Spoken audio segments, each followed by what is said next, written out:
pessoas diziam, olha, existe um sistema e quem vai ganhar é o Lula, já está tudo preparado para ser o Lula. Eu nunca acreditei nisso. Eu hoje acho que eu sou efetivamente uma Mané. E eu, que sempre, no momento em que isso foi dito pelo ministro Barroso, eu fiquei tão ressentida, achando aquilo um absurdo. Hoje eu acho que ele foi de uma sinceridade tão grande, porque ele nos viu como nós somos, Leda. Nós somos Manés. Nós acreditamos nas eleições, nós acreditamos no Tribunal Eleitoral, nós fomos para as urnas votar. Eu, que tenho 78 anos, meu título é da Bahia, comprei uma passagem caríssima para ir para Salvador para votar. Eu disse, não, eu vou cumprir o meu dever de voto. O meu respeito ao Supremo Tribunal Federal sempre foi muito grande. Eu sempre fui zelosa, como todo magistrado tem de ser. É a cúpula do Poder Judiciário. E é a cúpula do Poder Judiciário que, mesmo eu, sem aceitar, tenho de calar e obedecer enquanto magistrada. Mas, como cidadã brasileira, não. Eu tenho o direito de criticar, tenho o direito de me opor, porque eu estou com a Constituição na mão quando eu faço este desabafo. Que bom que você veio aqui ao canal Leda Nagli assistir mais um vídeo. Aproveita, faz um comentário, dá um like, avisa seus amigos, compartilhe esse vídeo e fique à vontade para curtir.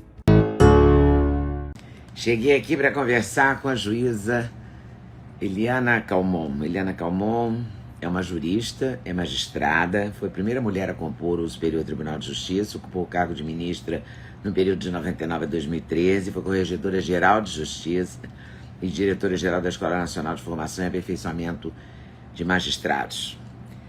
Doutora Eliana Calmon, uma mulher muito positiva, de muitas convicções e muita clareza no debate. Exatamente para esclarecer um pouco do debate, para a gente entender um pouco das posições dos juristas brasileiros, dos ministros e da justiça brasileira, dos representantes da justiça brasileira, que eu gostaria de conversar com ela. Olha, ministra, tudo bem?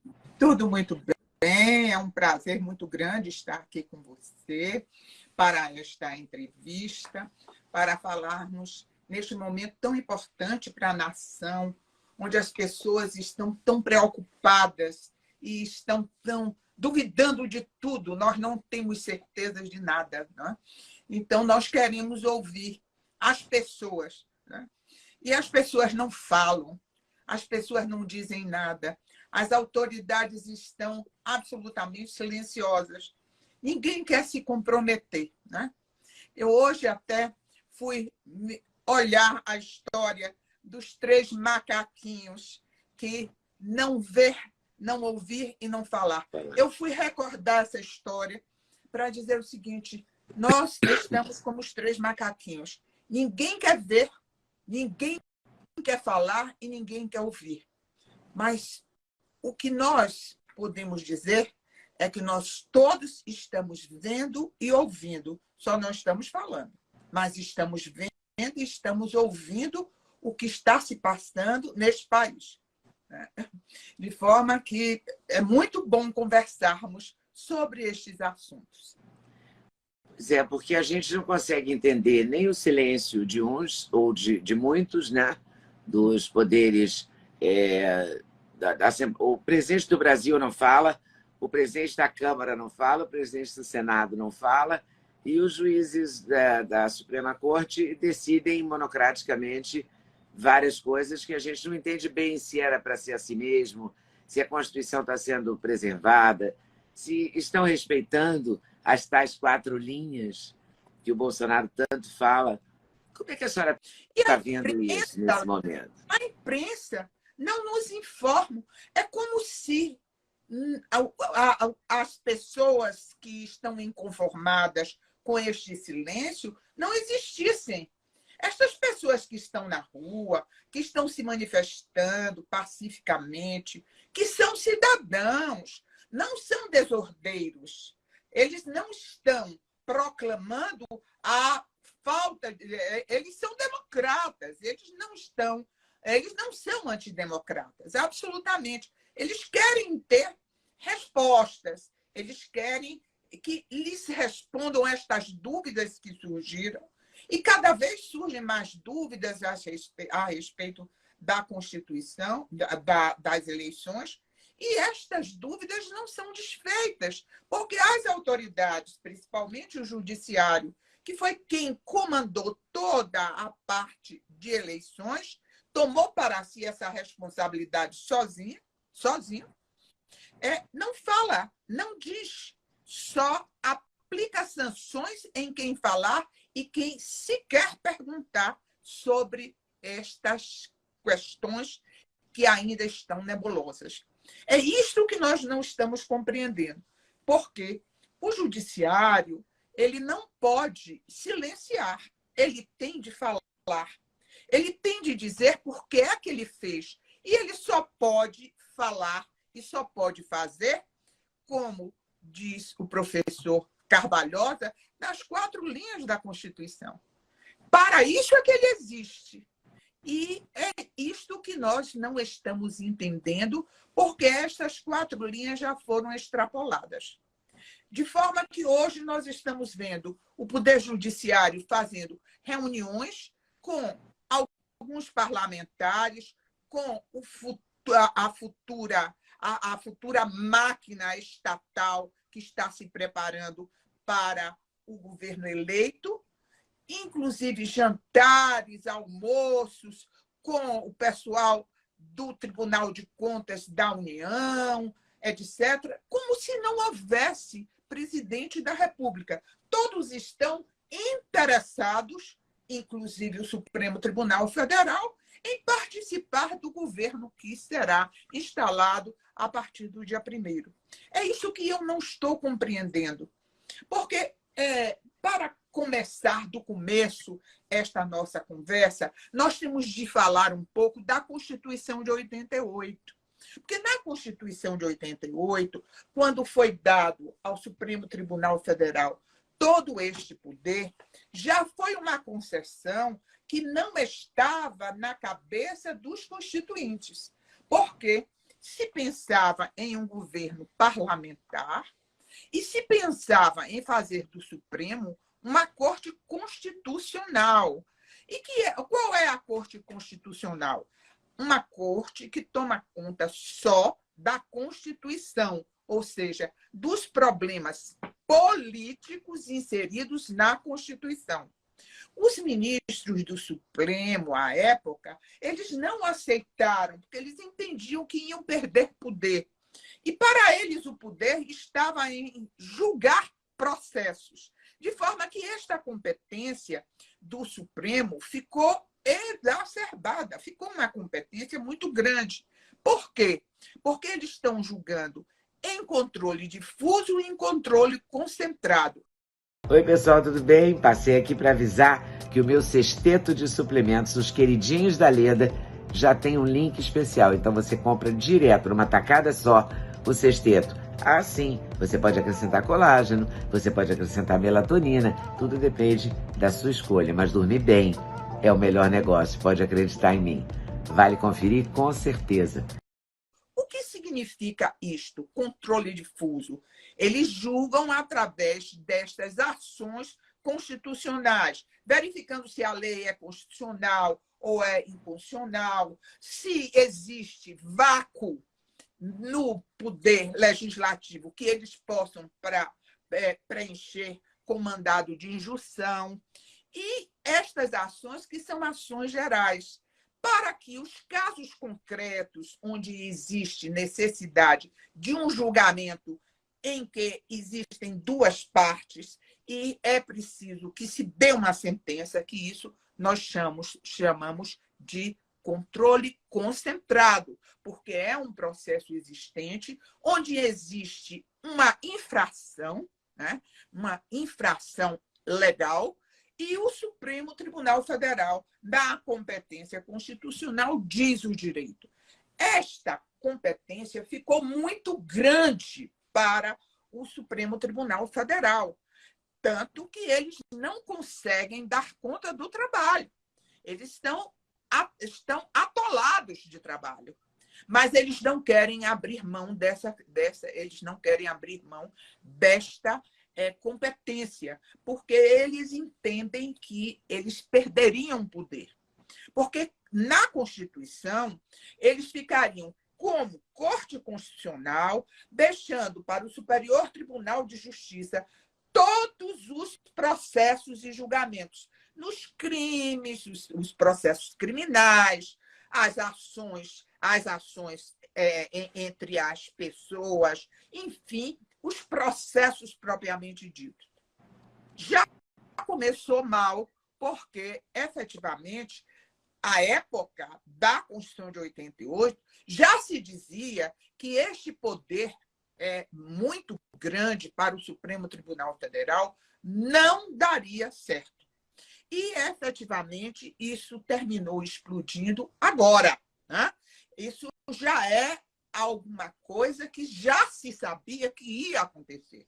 Mas eu nunca pensei que fosse com tanta veemência, porque os anos foram passando, a sociedade brasileira foi se politizando, porque hoje nós começamos a tomar consciência de nação. O cidadão brasileiro hoje está fazendo parte dos movimentos políticos e, a partir daí, nós cidadãos brasileiros, começamos a questionar quem? O Poder Judiciário. E quando nós batemos no Poder Judiciário, o Poder Judiciário, então, tem toda esta tramitação. Primeira instância, segunda instância, terceira instância, e isto leva até o Supremo Tribunal Federal. E o Supremo Tribunal Federal, muitas vezes, pode até avocar um processo. O processo que está com o juiz de primeiro grau, ele avoca e julga, né? Então, é um poder fantástico. E, na medida em que a corrupção brasileira foi se aprofundando, e foi se aprofundando por um erro do próprio Supremo Tribunal Federal, que, ao decidir a cláusula de barreiras, fez um estrago com este monte de partidos políticos. De forma que a divisão do bolo, ou seja, a divisão do caixa das economias brasileiras, foram repartidas entre estes poderes. E isto começou a ser uma bola de neve. De forma que, ao chegar a partir do momento que veio a Lava Jato e que as coisas começaram a aparecer, primeiro foi um processo que foi iniciado dentro do Supremo Tribunal Federal, que foi o processo do Petrolão, né? Os escândalos que foram, todos eles mapeados e julgados pelo Supremo Tribunal Federal, que realmente decidiu, foi um divisor de águas, praticamente, porque até então no Brasil não existia aquilo. E todos nós ficamos surpreendidos com as decisões que foram tomadas pelo ministro Aires Brito, que era o presidente à época, e depois pelo relator, que era o Joaquim Barbosa. E logo depois veio o problema da Lava Jato. E a Lava Jato fez realmente uma operação profunda, onde nós vimos pela televisão tudo o que estava acontecendo. Né? Estava acontecendo nas estatais, as estatais foram tomadas de assalto, né? por uma quadrilha que se instalou dentro do Estado. E isto foi pontuado muito bem pela Polícia Federal, onde se disse o seguinte: nós antes trabalhávamos com a corrupção brasileira, que era feita através de quê? De outros crimes. Então, havia, por exemplo, a falsificação de documentos, o estelionato, corrupção ativa e passiva dos seus efeitos de repartição. Mas agora a corrupção estava nas mãos de quem não usava armas, de quem não falsificava, usava a caneta e o diário oficial para pontuar aquilo que era para servir ao partido e para servir ao bolso dos políticos que eram os donos do poder. Isto que eu estou dizendo não é nenhuma novidade, nenhuma fake news, porque isto foi amplamente debatido em processo pelos órgãos de comunicação, etc. E isto acendeu efetivamente um novo rumo às coisas. Nós descobrimos o ovo da serpente estava dentro do poder legislativo, né? E nós chegamos, então, a um governo que é um governo fragilizado, o governo do presidente Bolsonaro, mas que quis, de algum modo, dar uma satisfação a essa nova ordem jurídica que se instalava. E quando começou, nós entendíamos que, efetivamente, o Poder Judiciário estava para amparar toda esta limpeza que começou a ser feita. E muitos dos processos da Lava Jato chegaram até o Supremo Tribunal Federal para serem julgados. Vários ministros do Supremo Tribunal Federal declararam o que tinham encontrado, o que tinham visto. E isso está aí nos anais, né? Agora proibiram até de passar na televisão. Mas nós não nos esquecemos que nós vimos isso. Mas o que mudou, então? Se o próprio Supremo... O que é que mudou? O que mudou foi o medo de os ministros do Supremo Tribunal Federal perderem o poder.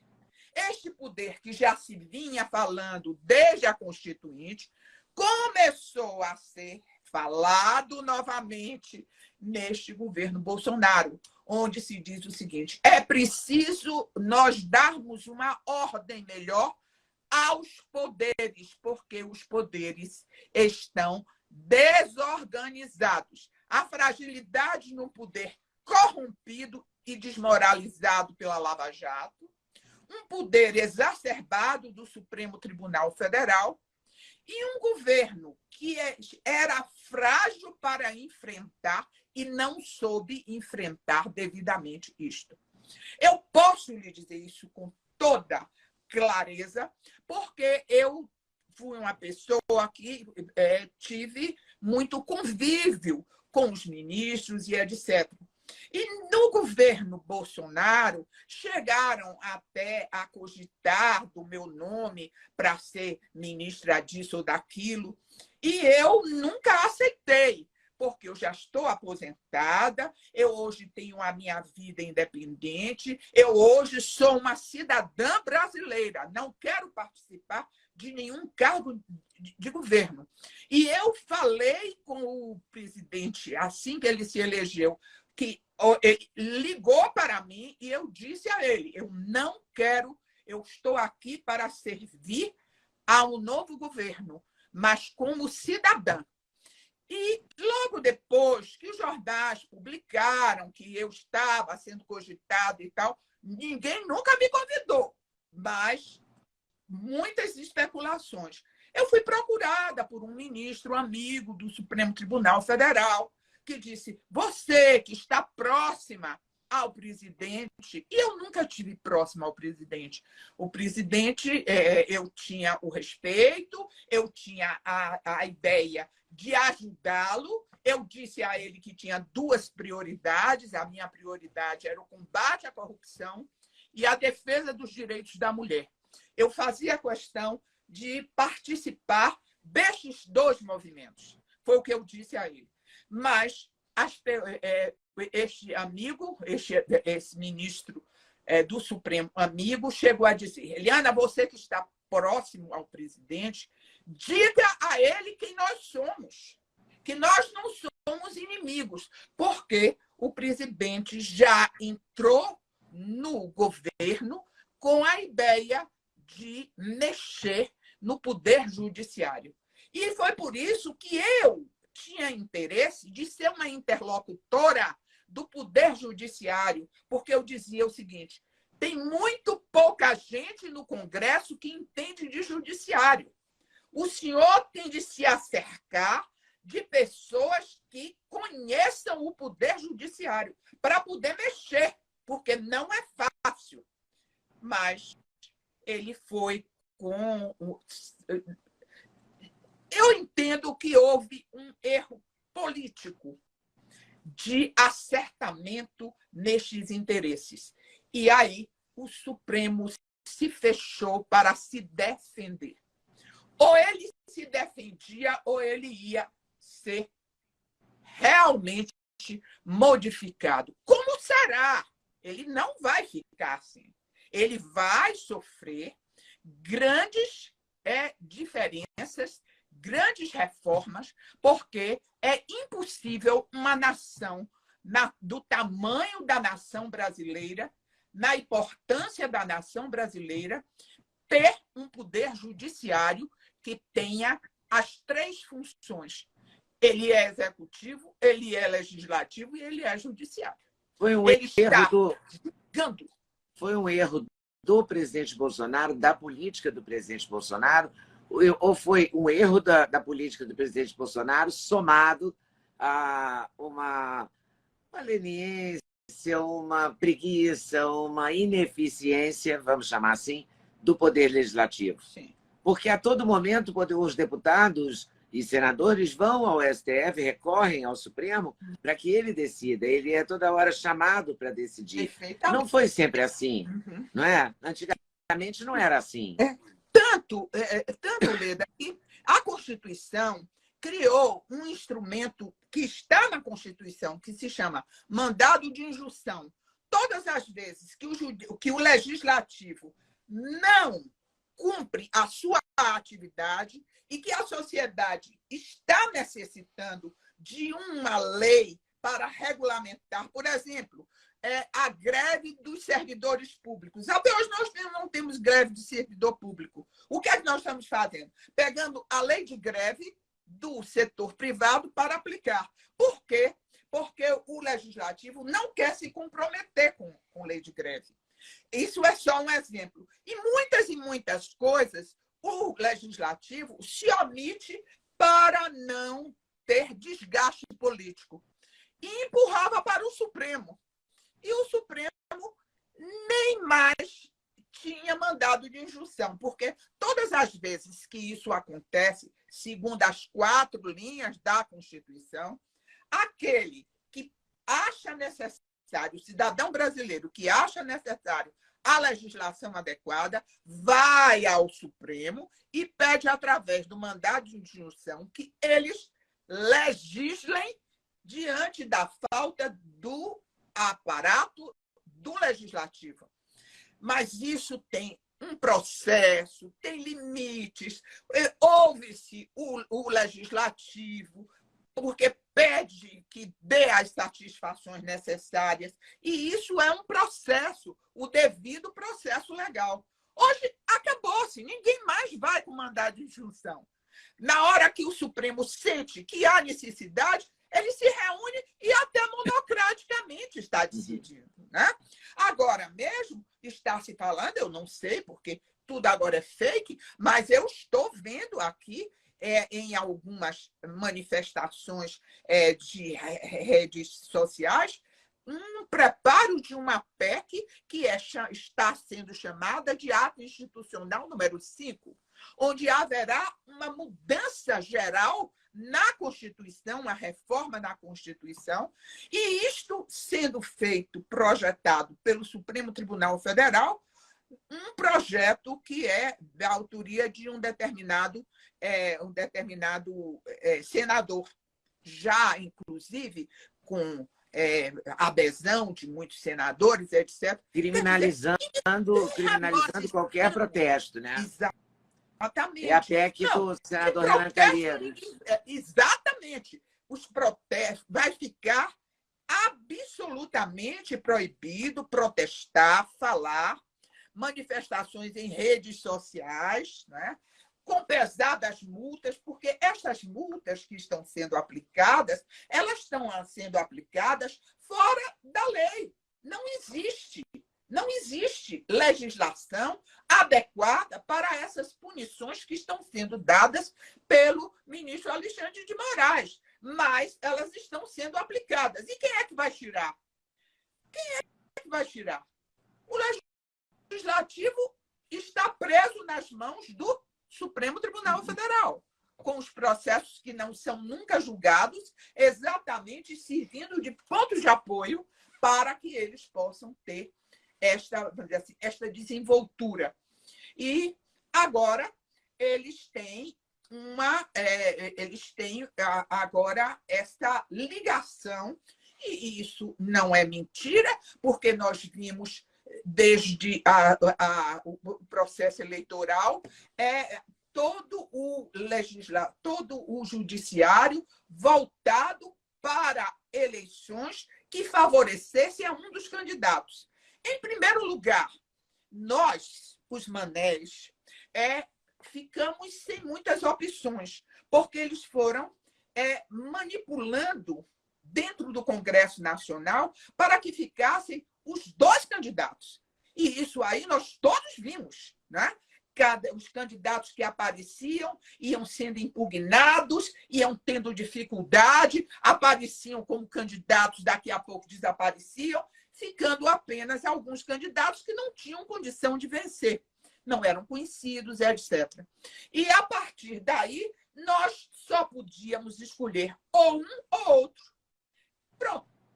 Isso foi decidido por eles e nós tivemos de engolir como cidadãos. Partimos para as urnas porque, até então, nem se acreditava que fosse possível descondenar, e foi uma coisa rápida, Quando se falou na candidatura do ex-presidente Lula, todo mundo ignorou. Mas como é que pode? E a lei? Não, a lei da ficha limpa. Isso não pode, isso aí é uma ficção e tal. E rapidamente ele foi descondenado, que a gente não pode mais dizer esse nome, mas foi descondenado, né? Tudo foi anulado por um processo muito estranho, fora de tudo aquilo que eu sei de direito, agora eu não sei mais nada. Aquilo tudo, né, foi feito e partimos para eleições. Algumas pessoas diziam, olha, existe um sistema aí, quem vai ganhar é o Lula, já está tudo preparado para ser o Lula. Eu nunca acreditei nisso. Eu hoje acho que eu sou efetivamente uma mané. E eu, que sempre, no momento em que isso foi dito pelo ministro Barroso, eu fiquei tão ressentida, achando aquilo um absurdo. Hoje eu acho que ele foi de uma sinceridade tão grande, porque ele nos viu como nós somos, Leda. Nós somos manés. Nós acreditamos nas eleições, nós acreditamos no Tribunal Eleitoral, nós fomos para as urnas votar. Eu, que tenho 78 anos, meu título é da Bahia, comprei uma passagem caríssima para ir para Salvador para votar. Eu disse, não, eu vou cumprir o meu dever de voto. Né? E como tantas pessoas que saíram de casa enfermas para votar e sermos desrespeitados. Perdeu, Mané. Mané perdeu. E perdeu porque, efetivamente, acreditou no inacreditável. No inacreditável. É esta a sensação que eu tenho. E quando eu digo isso, eu não estou dizendo isso porque eu quero que anule as eleições, eu não quero ser antidemocrática, eu sou democrática, eu sou uma magistrada de vocação, estudei para isso, para ser magistrada. E eu não posso ser nunca alguém que faça... não seja democrática. Né? Mas também não é mané, né? Eu não sou mané, né? Eu não posso fazer como os macaquinhos chineses, né? Não ver, não ouvir e não falar. Isso eu não faço. Nós estamos numa época diferente, nós não estamos mais na época de Confúcio, nós estamos na época da transparência, onde nós precisamos dar satisfação. E nós, cidadãos brasileiros, eu aprendi assim. Os cidadãos brasileiros podem ir ao judiciário para pedir satisfação do que está escrito nas 4 linhas da Constituição. E é por isso que eu falo.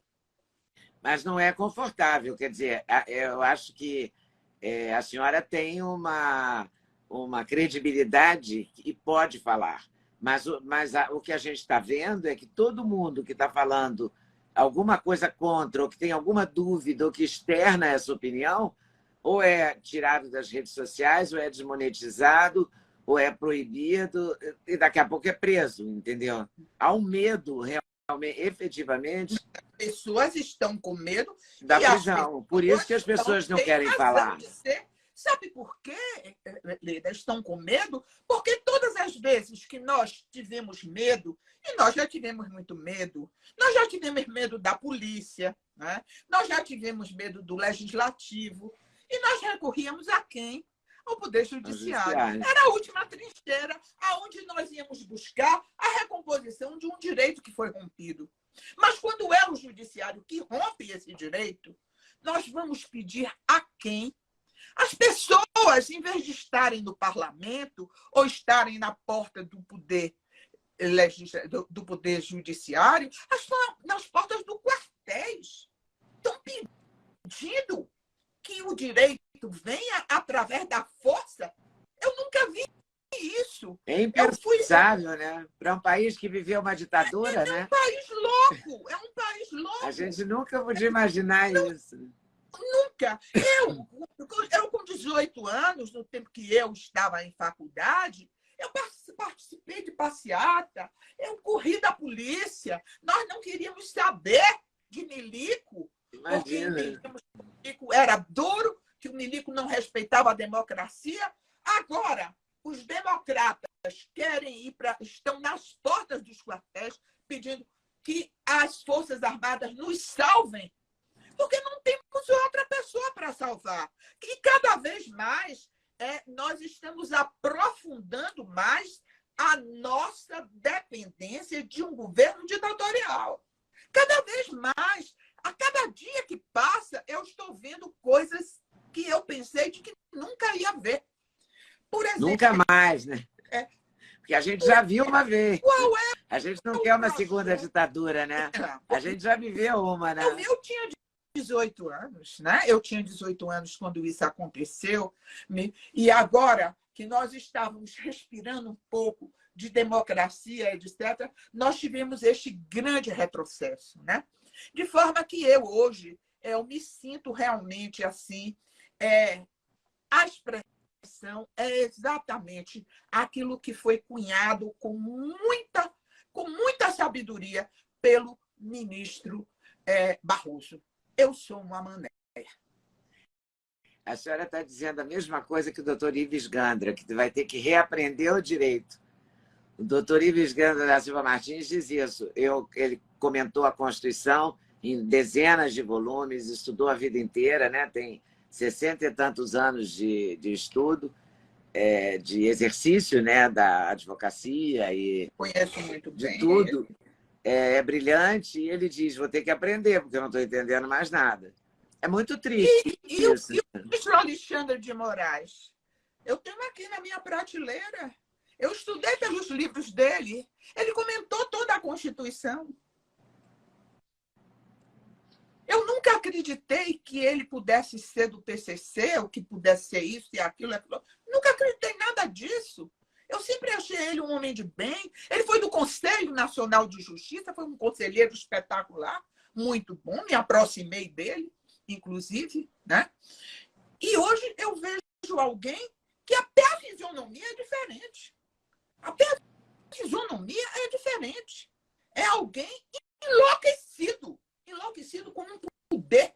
E um poder, quem lhe deu esse poder? Não foi a Constituição, não foi o povo brasileiro. Ele nunca foi eleito. Então, este poder que emana dos seus próprios colegas, que estão escondidos atrás da toga dele. Concordando com tudo que ele faz, porque se concordam com tudo que ele faz, são iguais a ele, né? Exatamente. Né? Então, nós estamos numa situação difícil, né? Porque não temos a quem recorrer. E eles sabem disso. E eu até, no início, antes de iniciarem-se as eleições, eu fui ao Senado, fui convidada para falar sobre corrupção, etc. E me perguntaram, uma pergunta que fizeram foi o seguinte: mas a senhora acha que isso vai parar quando? Eu disse, olha, a única esperança que eu tenho é da próxima legislatura, que venham elementos novos e que possam cumprir o seu papel de legislativo, efetivamente. O papel para o qual foram eleitos, né? Pois é, cumprir aquilo que está na Constituição. Mas eu já estou vendo um zum de que até isto vai ser podado, porque os próprios parlamentares, para se livrarem daquilo que possa acontecer nos processos que estão pendentes de julgamento, estão abrindo mão dos seus direitos para fazerem um corte no poder do legislativo. E isto não vai dar certo. Por que não vai dar certo? Porque, historicamente, nós já sabemos que em alguns países onde isso aconteceu, foi uma desgraça. E isso aconteceu, estão circulando aí as histórias do Hitler, que foi eleito pela segunda vez, porque se dizia que ele era louco, mas que ele não enfrentaria a nenhum desmando, porque a Constituição alemã era muito rígida e que era muito forte. O povo alemão era um povo politizado, que era um país que tinha recursos, e nada disso aconteceu. O que começa errado não termina certo, lamentavelmente. Agora, eu sinto muito, não por mim, mas eu sinto pelos meus netos, não, nem pelos meus filhos, mas pelos meus netos, né? Que terão uma nação talvez pior do que a que eu encontrei. Quando a gente pensa que a Constituição não está sendo respeitada, que durante todo o mandato do presidente Jair Bolsonaro, criticando ou não esse mandato, ele errando ou acertando, ele teve o poder dele como presidente muito limitado pelo Supremo. Sim. Não é? O Supremo descondenou. Eu acho que ele foi até um herói, porque o que se dizia é que ele não terminaria o governo. Esse foi o recado que ele recebeu. Vai ser eleito, mas não vai governar. Realmente, ele teve muita dificuldade de governo, desde o início. E ele não teve tato suficiente, ou talvez até um preparo político diferente, mais, vamos dizer assim, correto. Para costurar isso, né? Costurar isso, né? Não se podia mudar as coisas ao mesmo tempo. Era necessário que houvesse mais. Ele teve muito ministro bom, pessoas que estavam junto com ele, que aconselharam, mas ele meteu os pés pelas mãos, sem dúvida alguma. Mas chegar a esse desatino, e isso provocado pelo Supremo Tribunal Federal, é algo que eu não consigo aceitar. Porque o meu respeito ao Supremo Tribunal Federal sempre foi muito grande. Eu sempre fui zelosa, como todo magistrado tem de ser. É a cúpula do Poder Judiciário. E é a cúpula do Poder Judiciário que, mesmo eu, sem aceitar, tenho de calar e obedecer. esclarecer enquanto magistrada, mas como cidadã brasileira, não. Eu tenho o direito de criticar, tenho o direito de me opor, porque eu estou com a Constituição na mão quando eu faço este desabafo. E com a Constituição na mão, eu te pergunto o seguinte: o presidente Bolsonaro não conseguiu governar como ele gostaria ou como deveria. O Lula vai. Quando descondenaram o Lula para ele ser um elemento que vai cumprir as ordens do Supremo? Vai. Ou ele vai governar? Vai cumprir as ordens do Supremo, porque isso não tem volta, né? O Lula é muito encantador. Ele é uma pessoa adorável, é uma pessoa que manipula, é uma pessoa que contorna, é uma pessoa que mente e que promete e depois não cumpre. E isso vai acontecer. E depois que ele tomar as rédeas do poder, aí as coisas vão ficar diferentes. Mas ele vai tomar as rédeas do governo, você acha? Ah, vai tomar. Toma sim. Ele não vai ser manipulado pelo Supremo? Num primeiro momento, vai. Mas eles darão um jeito das coisas mudarem. Ele é habilidoso. Né? Muito habilidoso. Muito habilidoso. Ele vai ter mais 2 ministros que vão para lá, que ele vai botar escolhidos a dedo, o que é que vai fazer de diferente. E esses ministros vão ficar velhos, eles vão sair, eles vão ter problemas. Mas eles vão demorar a ficar velhos, né? Demoram muito. Mas ele vai achar um jeito até de voltar para ser não mais 75, mais 70 anos, que eles já andam falando isso aí, por aí. Não se incomode, porque o PT tem muita habilidade e tem muita arte, né? Então, as coisas mudam, né? As coisas vão mudar. Não no primeiro momento. O primeiro momento vai ser de lua de mel. Todos unidos, estão fazendo reuniões, estão fazendo jantares, almoços. Eu nunca vi isso, né?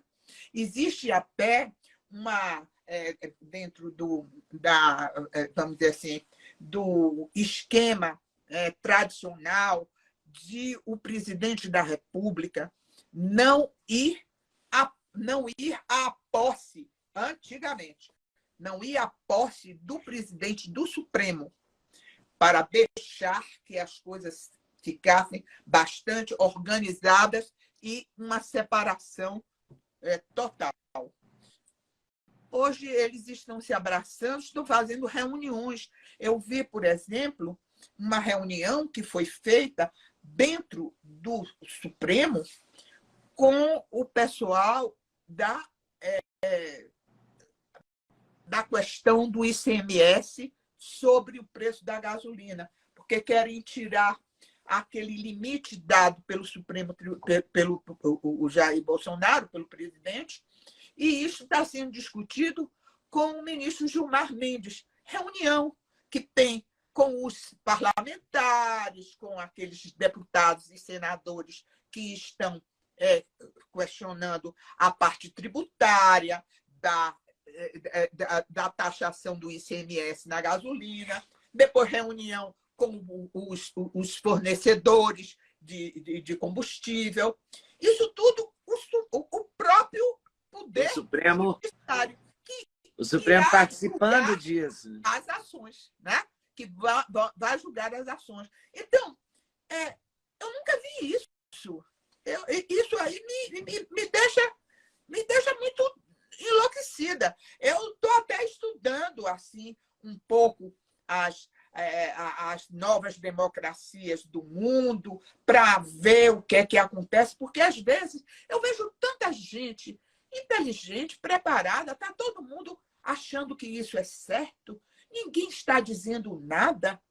Eu digo, será que eu estou ficando obnubilada ou eu não sei de alguns segredos que se passam nas entranhas do poder e que eu não tenho conhecimento. Porque eu não, pelo que me chega às mãos, eu vejo isso como uma coisa absurda. E o que será que vai acontecer com as nossas liberdades individuais, como cidadãos e como cidadãs? Porque, por exemplo, ontem o ministro Alexandre de Moraes fechou as redes sociais da Bia Kicis, uma deputada eleita. Outro, Ele né? não Outro deputado, né? o outro deputado, Carlos Júnior, de Minas Gerais. Não devolveu as redes sociais da Carla Zambelli. Tomou várias atitudes. Tem uma lista enorme de deputados proibidos de falar, um direito que a Constituição assegura ao parlamentar. Essa regra não está sendo cumprida.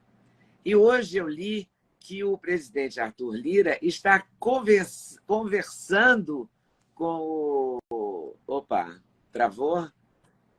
Que o presidente Arthur Lira está conversando com o Supremo para achar um meio termo. A Constituição não vale mais nada? É o que nós estamos conversando agora, né?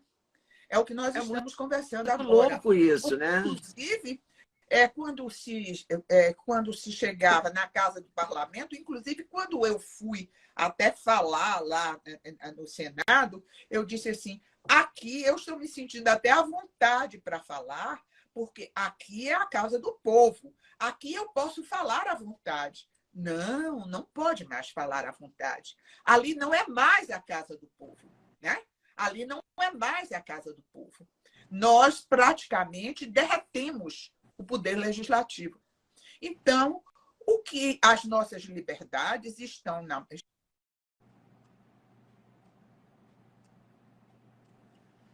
Espera aí que tá...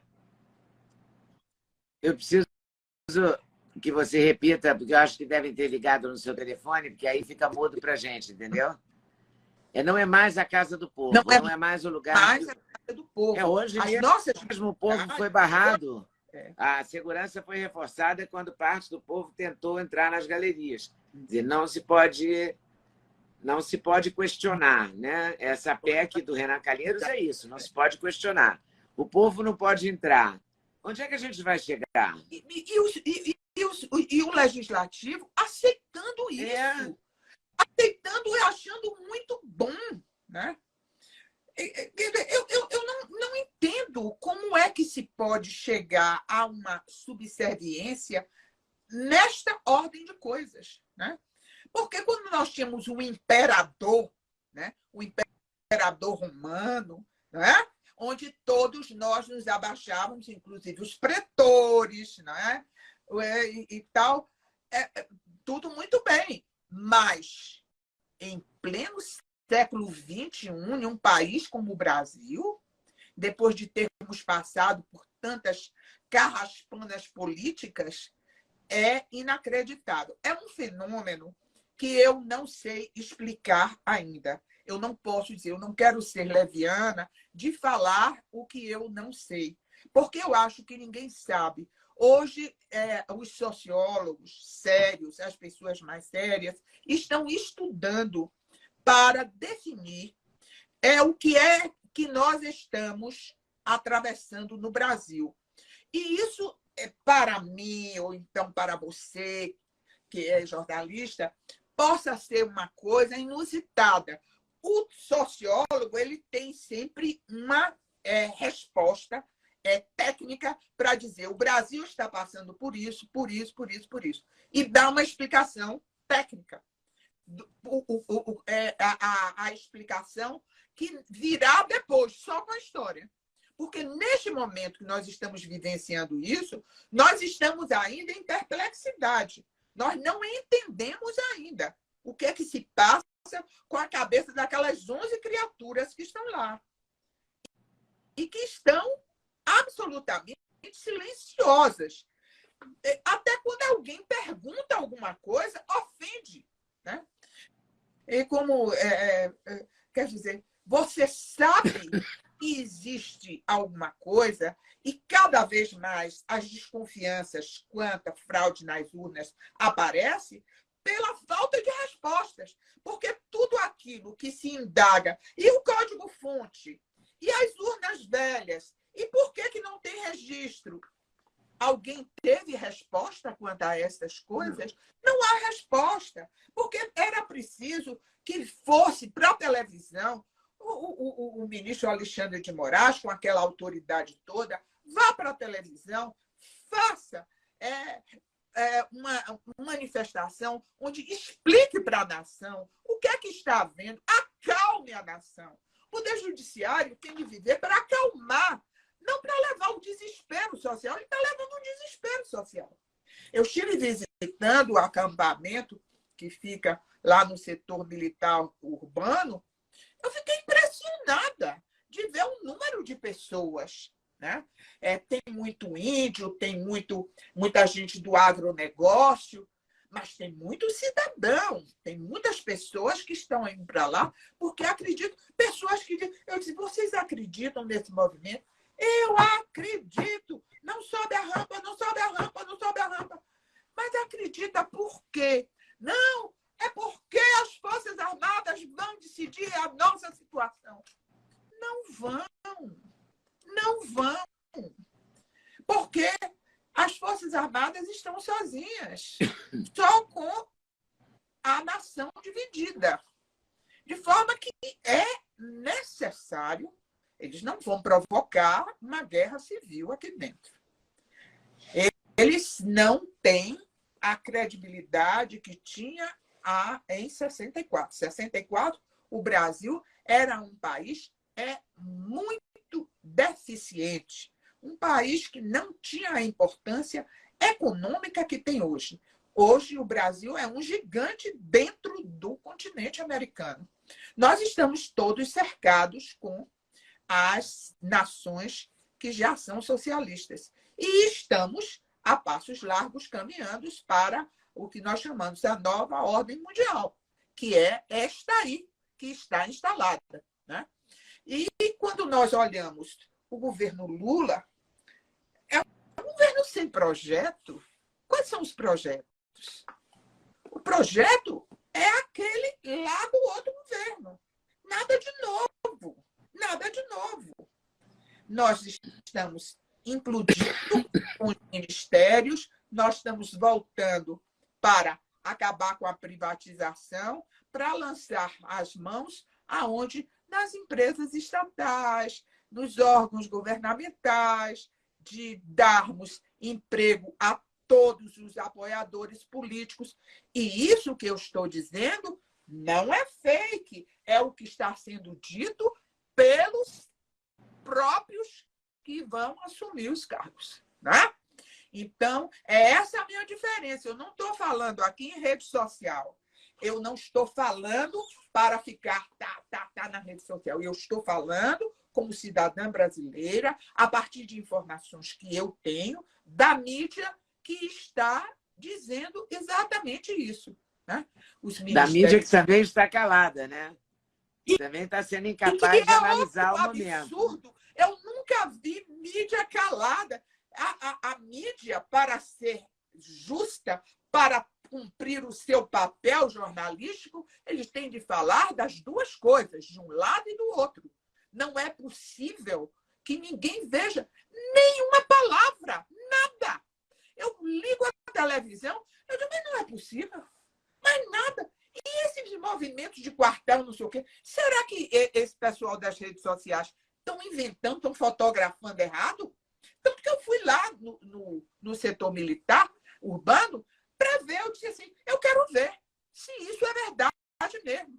Quando eu cheguei lá, até lá, todo mundo de verde e amarelo, com a bandeira na mão, aquele desespero, aquela coisa. Eu fui a Manaus para um evento onde eu participei. Na porta do quartel, olha lá, todo mundo com as bandeiras na mão. Fui a Salvador, na frente do quartel, o quartel-general, todo mundo, inclusive, não se afaste dos quartéis. Não se afaste dos quartéis para não serem escorraçados pela polícia. Porque lá é governo petista. armamentista, né? Então, tem de ficar a 200 metros da área que circunda o quartel, porque ali é área militar. Ninguém pega, só o exército. Eu não É acredito. muito esquisito isso. E ninguém vê, e ninguém comenta. Eu fico pensando que eu estou dormindo e aquilo é um sonho, porque eu não podia imaginar uma coisa dessa. Eu não sei o que é isso. Não me pergunte o que é isso, porque eu não sei. Eu conheço muita gente do Supremo Tribunal Federal, mas conheço muito, assim, de ter convivência com vários ministros. E eu hoje olho para eles e não enxergo. E não reconhece, né? Não. Outro dia eu tive necessidade, porque eu tinha uma audiência lá do Supremo Tribunal Federal, e essas audiências assim, de processos mais difíceis, etc., eu que sou a dona do escritório, né, sou a sócia majoritária, eu vou na frente. Né? Eu disse, não, eu não vou, eu não tenho condições psicológicas ali. Eu não quero entrar ali. Eu não quero, porque eu vou chorar. Eu vou chorar. Porque sempre foi um lugar que eu respeitei. Ali, para mim, era sagrado, porque era a Suprema Corte. Errado ou certo, dava a última palavra e eu aceitava. Eu não era mané, não. Eu fazia isso porque eu estava nas 4 linhas da Constituição. Eu nunca fui o macaquinho. Nunca fui. Nenhum dos 3 macaquinhos. Mas eu sou respeitadora. Respeito a Constituição. Mas agora eu não tenho mais condição de chegar ali. Porque eu travo. Eu não sei mais como é que eu vou ter um diálogo com eles. Né? Não sei. Então, eu lamento muito a minha fala não poder esclarecer mais aos nossos telespectadores, aos nossos ouvintes, que eu gostaria muito de levar um conforto, uma paz, mas eu não estou vendo. Eu não estou vendo. Eu estou vendo muitas dificuldades para que os militares assumam isso. É um risco muito grande. Eles não estão preparados para todo esse embate. A sociedade está dividida no meio. O Lula não terá um governo sério. Não poderá. O Lula não está, não é o governo, o tempo não é aquele tempo que o Lula foi presidente. O Lula não é o mesmo, ele está muito ressentido também. Ele está ressentido também. Tal, não é? Até o próprio PT não queria.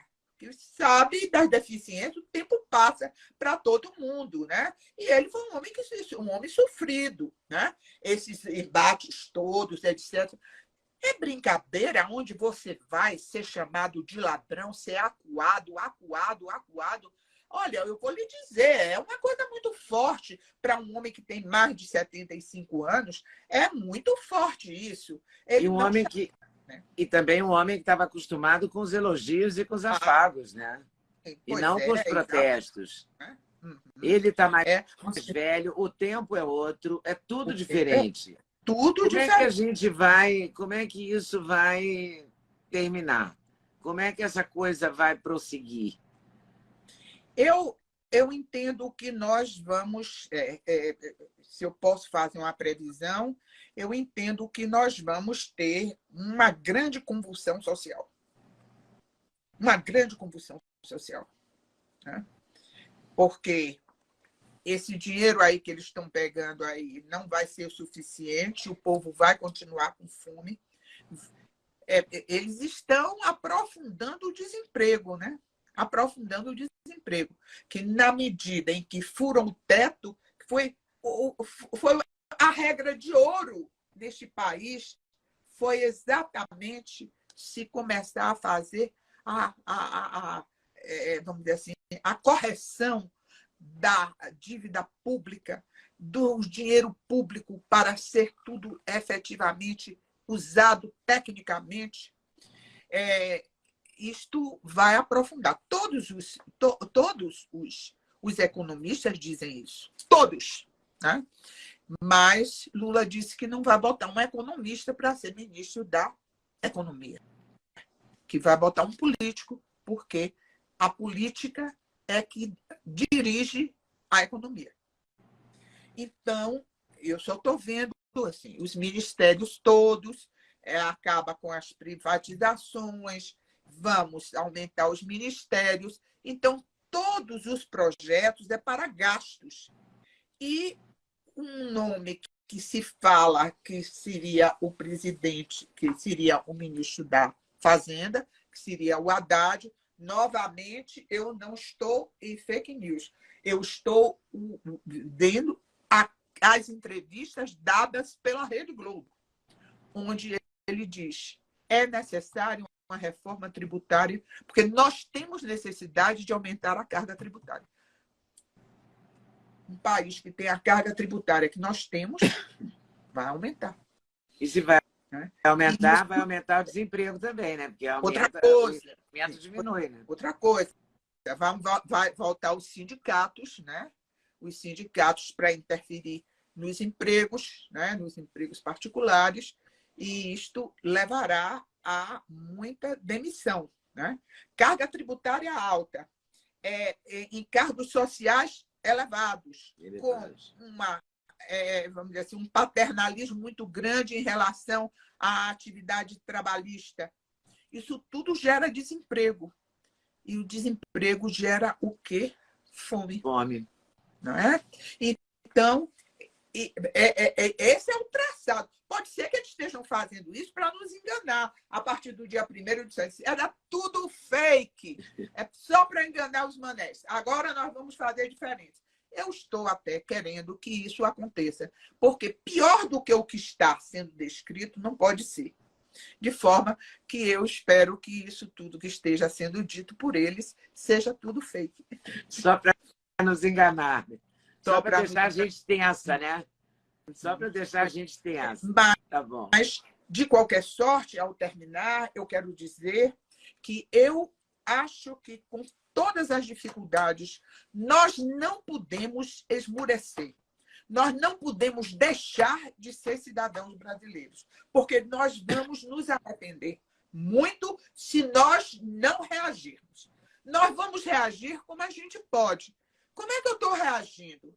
Eu estou reagindo falando todas as vezes que eu não me ofereço, mas quando sou convidada eu vou, falo o que penso, digo o que penso, com tranquilidade, sem acusar as pessoas, para dizer o seguinte: como cidadã, é o que eu estou vendo, uma desordem total, onde os poderes estão absolutamente sem funcionar adequadamente, né? Hoje nós temos 3 poderes que estão absolutamente aniquilados, inclusive o poder judiciário, na medida em que ele está saindo das 4 linhas da Constituição para tomar um papel de legislativo e muitas vezes de executivo. Isso ele não pode fazer. Ele não tem a mínima legitimidade, nem formal, porque não está na Constituição, nem substancial, porque eles não foram eleitos para isto. Né? De forma que nós estamos em uma dificuldade muito grande por esta falta de funcionalidade nos 3 poderes da República. A senhora tem algum tipo de esperança em relação aos novos nomes que vão compor o Legislativo a partir de fevereiro? Eu tenho alguma esperança, porque estas pessoas, vem muita gente limpa, sem processo, né, regular, embora possa se inventar processos aí, como eu já soube, que estão inventando muitos processos para os novos, alguns deputados, alguns senadores. Isso aí são forjados, né? Processos que possam ser forjados, mas vem muita gente boa, numerosa, inclusive, muita gente nova também. E eu quero me apegar nisto, porque é a única saída, é a única porta que nós temos para que estas pessoas tirem estes nomes nefastos que hoje estão no Congresso apenas para serem beneficiados com toda esta desordem política. Só para usufruírem, né? A minha palavra final é uma palavra de esperança. E a única coisa que pode salvar o Brasil é uma coisa chamada cidadania. Se nós ficarmos quietos, não falarmos, não dissermos algumas coisas, e pessoas que possam dizer. Porque se você tem rabo de palha, ou depende de um emprego, ou possa ser alvejado no bolso, fica difícil, né? Eu estou falando com tanta desenvoltura porque eu não tenho esses compromissos com o governo. Eu sou hoje uma livre atiradora, como eu digo, né? Oi, pessoal, tudo bem? Passei aqui para avisar que o meu sexteto de suplementos, os queridinhos da Leda, já tem um link especial. Então você compra direto, numa tacada só, o sexteto. Ah, sim, você pode acrescentar colágeno, você pode acrescentar melatonina, tudo depende da sua escolha. Mas dormir bem é o melhor negócio, pode acreditar em mim. Vale conferir com certeza. Eu sou uma profissional liberal, não é? Aposentada, e que não dependo, ninguém da minha família faz parte do governo, eu não pretendo fazer parte, então eu posso falar tranquilamente aquilo que eu penso e o que eu digo. E muita gente que me dá razão, mas que não pode falar, me diz mesmo, eu não posso falar. Eu convidei um jornalista, disse, a senhora não tem algumas pessoas que pudessem falar, que tivessem, assim, um nome nacional, que pudesse dizer alguma coisa, que a gente pudesse entrevistar. Foi até a Jovem Pan, né? E eu disse o seguinte, não tem. As pessoas, mesmo aquelas que hoje têm independência, alguns aposentados, etc., não quer se comprometer. Fala a boca pequena. Por isso é que fala nas redes sociais, porque estão acobertados, mas não falam tete a tete para dar o nome e escrever embaixo, né? E algumas pessoas dizem, você é uma louca de ficar falando e tal, não deve falar, não deve falar. Mas se eu não falar, eu morro. Como eu disse, a primeira coisa que eu tenho na minha vida, e a única que eu prezo muito, é a minha cidadania. Eu não quero ser uma imigrante, eu não quero ir para o exterior. E não gostaria que os meus netos também fossem. Embora eu esteja trabalhando para isso, para eles terem uma opção, né? Hoje, inclusive, meus netos têm cidadania europeia, porque eu mesmo me interessei muito para eles conseguirem isso, porque eu não sei o que é que será este Brasil. Mas eu achar bom isso, não. Eles serão sempre imigrantes, mesmo que sejam inteligentes, preparados e etc. Na terra alheia, eles serão imigrantes, né? E isso eu não quero. Não gostaria. Eu entendo. A gente não quer ser mané, mas a gente quer ser cidadão brasileiro, né? Sim, cidadão brasileiro. E hoje eu digo o seguinte, quando você se arvora a ser cidadão brasileiro, você tem de dizer que você é um mané, né? É um mané. E quando eu digo isso, eu não digo isso porque eu acho que ele errou. Não, ele acertou. Ele acertou. Ele disse exatamente o que eles estão pensando que nós somos. Eles pensam exatamente isso. É um bando de mané e que vai se conformar. Os manés se conformam com as coisas, né? Mas existem manés que não se conformam, né? E podem ter medo desses. E parece que há muitos manés por aí que não se conformam. Perfeitamente. Ainda que calados. Né? Ainda que calados. Né? Muito bem. Olha, ministra, muito obrigada pela sua lucidez, pela sua franqueza, pela sua lucidez, pela sua orgulhosa cidadania. Muito obrigada. Tá. Eu tinha muita vontade de Eu tinha muita vontade mesmo de conversar com você. Muita, muita, muita. E estou muito feliz que você tenha aceito o meu convite. Muito obrigada. Tá.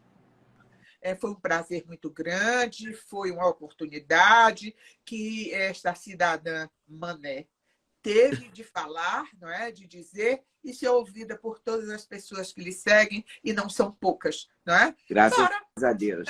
Dizer se está certo, se está errado, é importante. Eu também tenho de corrigir rumos, não é?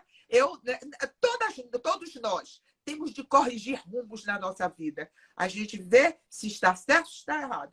Mas até agora eu estou convicta de que eu estou dizendo aquilo que é o certo para um cidadão brasileiro. É verdade. Muito obrigada. Muito obrigada mesmo. Prazer grande. Prazer enorme. Um grande abraço. Tá. Tchau. Muito obrigada por ter assistido mais um vídeo no meu canal.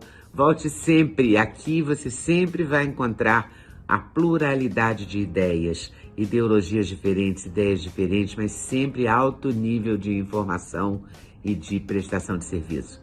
Eu espero você sempre aqui. Faça seu comentário, se inscreva no canal, dê seu like se você gostou e não deixe de voltar. Estou te esperando, com certeza, se Deus quiser.